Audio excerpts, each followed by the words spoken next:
Hi, நான் உங்கள் SS family. திரும்பவும் நான் வந்து இந்த வீடியோ சிவகாசி ஜெயந்தாராவுக்கு தான் இந்த வீடியோ. நான் வந்து ஆரம்பத்துலேருந்தே உங்ககிட்ட நான் வந்து வம்புக்கு வரல. இந்த கையால் எத்தனை 12 நாள் சாப்பிட்ருப்பேன். வாந்தி பேதி போச்சுன்னு சொல்கிற பற்றியா? வாந்தி பேதி போச்சுன்னு சொல்கிற பற்றியா?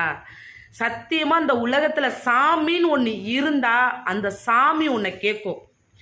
இன்னமும் சொல்கிறேன், அந்த சாமின்னு ஒன்று இருந்துச்சுன்னா, நீ சாமி முன்னாடியெல்லாம் உட்காந்துருக்கல, அந்த சாமி உன்னை கேட்கும். என் வீட்டில் நீ திண்டையா, எப்படி சாப்பிட்ட, எப்படி இருந்த, எவ்வளோ சொகுசாக இருந்த, எவ்வளோ ஃப்ரீடமாக இருந்த அப்படின்னு அந்த சாமி உன்னை கேட்கும்.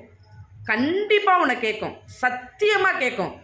நான் மனசார யாருக்கும் துரோகம் பண்ணல. நான் வந்தவங்களுக்கு ஆக்கி போட்டேன். என்னது, சேலமண்ணி அண்ணா வந்து வயிற்றால வாந்தி போச்சா?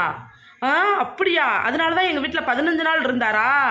நாங்கள் தான் அவளை வழியக்க அனுப்பி விட்டோம் ஊருக்கு. எங்களுக்கு தெரியாதே அவருக்கு வாந்தி பேதி போச்சுன்னு தெரியாதே.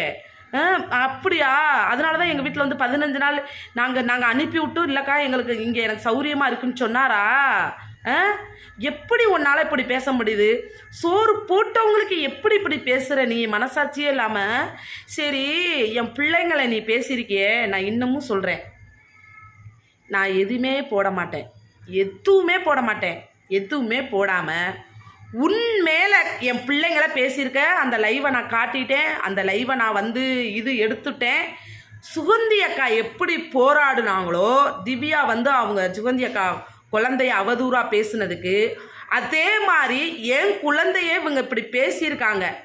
நீங்கள் எடுக்கிற வரைக்கும் நான் விட மாட்டேன். நான் யாரையாவது குழந்தைங்களோ அவதூறாக நான் பேசியிருக்கேனா அப்படின்னு நீங்கள் பாருங்கள் சார். நான் சொல்லுவேன், கண்டிப்பாக சொல்லுவேன். இத்தனைக்கும் நான் போய் அங்கே உட்காந்துக்கிருவேன். ஏன்னா நான் போய் தலையை விரித்து போட்டு நான் உட்காந்துக்கிருவேன் ஆஃபீஸ் முன்னாடி. ஓ மேலே நடவடிக்கை எடுக்கலைன்னா நான் உட்காந்து எடுக்க வைப்பேன்.